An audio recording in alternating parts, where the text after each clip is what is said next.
سے اگر دیکھا جائے تو کسی شعری مجموعے کا ایک نامکمل سا نام دکھائی دیتا ہے.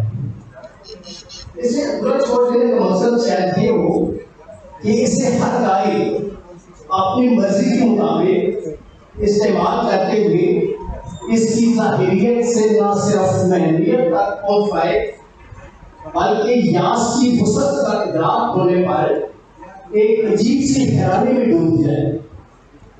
اسی لفظ کو اگر کہا ہے حجاب، کہا جائے عالم، کہا جائے کنفام، کہا جائے وقت، کہا جائے نفس، یا اسی طرح کے کسی اضافی لفظ کی اضافت کے اضافے سے نئی ترکیب بنا لی جائے تو ٹیکسیمی بھی ہو تو اس کے معنی میں پھیلاؤ آ جانا لازمی ہے. اصل شعری مجموعہ کے نام کو کارگاہ تک محدود کر کے اس میں فیصل ہاشمی نے نہ صرف خوبصورتی کو برقرار رکھا ہے بلکہ اس کو اتنا وسیع کر دیا ہے کہ کسی بھی سوچ کے ساتھ اسے ہر قاری اپنی تاریخ کے مطابق اس نام سے حذف اٹھا سکتا ہے. اس مزید ریس ہمیں ساختیات کی گولیوں میں جانے گی، سو میں اپنے طور پر اسے کارگاہ حیات پر منتقل کرتے ہوئے اس کی وسعت کو فیصل ہاشمی کی زیست کی متعدد جہات میں سے کسی ایک کو دیکھنے کی کوشش کروں گا، اور اس سے زیادہ اتنے مختصر وقت میں ہو بھی نہیں سکتا، کیونکہ زندگی کی پردے کھولتے جائیں تو اس کے انت تک پہنچنے سے پہلے زندگی کا اختتام ہو جاتا ہے. نیز آدمی بے شک مریض پر پہنچ جائے، لیکن یہ ایک حقیقت ہے کہ وہ اپنی زندگی کی پردوں کو مکمل طور پر نہیں الٹ سکتا. کائنات کے مطالعہ سے اس میں جہاں مجھے رومانیت، استعاریت، جمالیات، جنسیت کے اشارے، امکانات، تلمیحات، تاریخیت اور دیگر کچھ تھیوری اور تحریک و موضوعات سے جاننے ملتے دکھائی دیتے ہیں، وہاں جس فلسفہ کو میں نے دیگر موضوعات پر غالب دیکھا وہ تصوریت کا ہے، جو قاری کی سوچ کو برائے طبیعیات کی تھیوریز کی طرف لے جایا جاتا ہے. برائے طبیعیات یا مابعد الطبیعیات کو ہم دو مختلف حوالوں سے دیکھتے ہیں، ایک کو میٹا فزکس اور دوسرے کو فطرت یا تصوف کا نام دیتے ہیں. علامہ ڈاکٹر سر محمد اقبال نے اپنا پی ایچ ڈی کا مقالہ جب لکھنے کا ارادہ کیا تو 8 اکتوبر 1905 عیسوی کو مولانا حسن نظامی کو ایک خط لکھا جس میں مولانا سے تصوف سے متعلق کچھ سوالات کے جوابات پوچھے اور تصوف کے موضوع پر قرآنی آیات کے حوالے تلاش کر کے انہیں بھیجنے کی تاکید بھی کی. گویا حضرت اقبال برائے طبیعیات کو تصوف کی ایک شاخ سمجھتے تھے. فیصل ہاشمی کی شعری مجموعہ کارگاہ کا مطالعہ کرتے ہوئے کانٹ اور اس کے حامی نیز ابن عربی اور اس کے متعلق میرے ذہن میں کہیں نہ کہیں اور کسی نہ کسی صورت موجود رہے، لیکن میں نے کانٹ کو اس کے نزدیک نہیں آنے دیا کہ مجھے ہاشمی صاحب کی حقیقت اور عقیدے کا احساس ہے، اور یہ احساس مجھے آج نہیں پیدا ہوا بلکہ آج سے 26 سال پہلے جب مسعود ہاشمی صاحب سے میری ملاقاتیں مسلسل رہی تو یہ احساس ان ملاقاتوں میں اجاگر ہوا. وہ مجھے آج اس شعر کو پڑھ کر بے حد یاد آئے.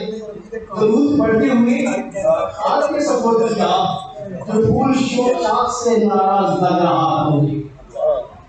فیصل ہاشمی کے حضرت کا مطلع ہے روانہ روانہ ہے تیری سمت کے سبب کوئی زمین لپیٹ رہا ہے کہیں عقب کوئی. عقب سے کوئی سبب سے کوئی اچھا زمان ساری میرے پاس ہی بہت سربراز ہے. روانہ روانہ ہے تیری سمت کے سبب سے کوئی زمین لپیٹ رہا ہے کہیں عقب سے کوئی. زمین کے لپیٹے جانے کا ایک مقرر معلوم ہے جس کے بارے میں قرآن مجید میں ارشاد ربانی بھی ہے، لیکن اس شعر کو پڑھ کر تو شاعرانہ پڑھ ہی کہا جا سکتا ہے. اور ایک عام آدمی جس کا شاعری سے کوئی گہرا وقت نہیں وہ تو یہی کہے گا کہ قرآن کریم کی سورۃ الشعراء میں اللہ تعالیٰ نے شاعری کی جن خامیوں کا ذکر کیا ہے وہ ایسے اشعار کے حوالے سے ہے.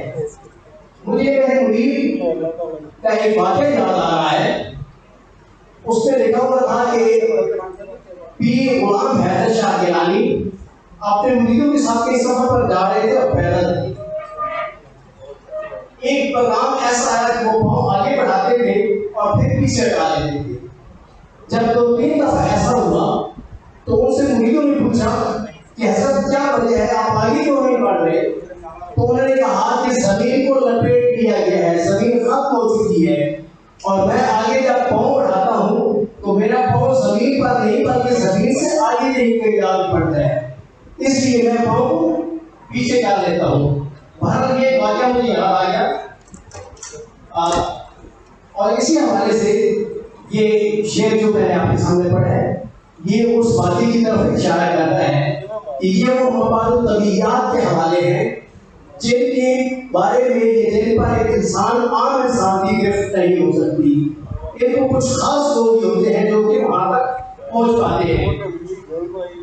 مجھے امید ہے کہ فیصل ہاشمی کو اس سے اختلاف نہیں ہوگا کیونکہ آپ جس خانوادے سے تعلق رکھتے ہیں وہاں ایسے واقعات کا پذیر ہونا کوئی عجیب بات نہیں ہے.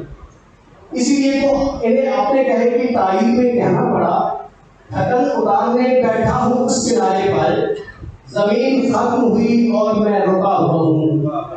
اور اس شعر میں ایسے کسی واقعے کی طرف اس شعر میں بھی ایسی کسی واقعے کی طرف اشارہ کیا گیا ہے کہ زمین مسلسل سڑک رہی ہے, میں خود کو تھامے ہوئے کھڑا ہوں. جس طرح سے پتہ کیا ہے ہر شخص کی اپنی دس پہ نہیں, اسی طرح مبادئ طبیعیات کی روح تک پہنچنا بھی اپنے پاس میں نہیں, ایک آدمی کے عام آدمی کے پاس میں نہیں ہوتا. اور اسی مناسبت سے دیکھا جائے تو فیصل ہاشمی کے اشعار کی روح کو سمجھنے کی مشکل ہے. انہیں سمجھنے کے لیے ہمیں تسلیم کرنا ہوگا کہ مدینہ النبی کے ممبر پر بیٹھ کر ہزاروں میل دور اپنے سالار کو پہاڑ کے پیچھے سے آنے والے دشمن سے آگاہ کرنا یہ مبادئ طبیعیات ہے. آپ لوگوں نے یہ واقعہ سن رکھا ہوگا. اور اسی طریقے سے ہمیں یہ ماننا پڑے گا کہ 35 مجاہدین کا 2 لاکھ کے لشکر کے ساتھ سامنے ڈٹ جانا اور اپنے قیدیوں کو ان سے آزاد کروا لینا یہ وہ مبادئ طبیعیات ہے جسے ہم نہیں سمجھ سکتے. اسی طریقے سے ہمیں یہ بھی دیکھنا ہوگا کہ پہاڑ پر کشتیوں کو چلایا جا سکتا ہے اور یہ ماننا ہوگا کہ درویش کے خالی کشتول میں صرف اشارہ کرنے سے کشتول بھرا جا سکتا ہے. یہ بھی ماننا ہوگا کہ ہونے والے واقعات کی اطلاع پہلے سے مل سکتی ہے. یہ بھی ماننا ہوگا کہ 2 وقت آپس میں مل سکتے ہیں اور وقت کو روکا جا سکتا ہے. اور یہ بھی ماننا ہوگا کہ اللہ تعالیٰ کے حکم سے عصا کو زمین پر ڈالنے سے وہ اژدہا بن جاتا ہے. اور ان اشعار میں ایسی ہی کچھ حقیقتوں کی طرف اشارے دیے گئے ہیں. اٹھ کے درویش میرے پاس چلا آیا تھا, رکھ دیا کاسہ خالی میں اشارہ میں نے.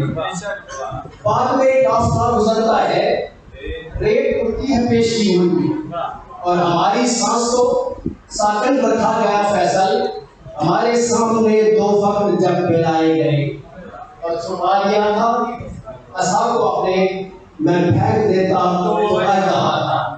الغرض کارگاہ سے ایسی کوئی مثالیں دی جا سکتی ہیں جو اشارتاً, استعارتاً, علامتاً یا تنبیہتاً ہمیں ہمارے مابعد طبیعیات کے ایسے واقعات سے روشناس کرا گئے ہیں جن کے بارے میں اکثر یہی کہا جاتا ہے کہ ان کیویں ہو سکتا ہے یا ان کیوں ہو سکتا ہے.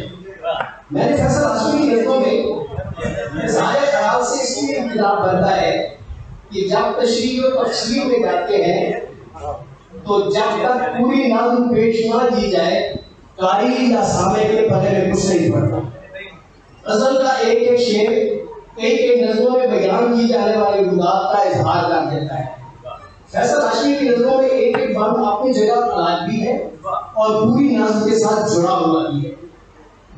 ان نظموں میں ہمیں فوق تحمدیت اور کلاسیکیت کا ایک بھرپور احساس ہوتا ہے، اور آپ جانتے ہیں کہ فوک شاعری میں کتنی گہرائی ہوتی ہے۔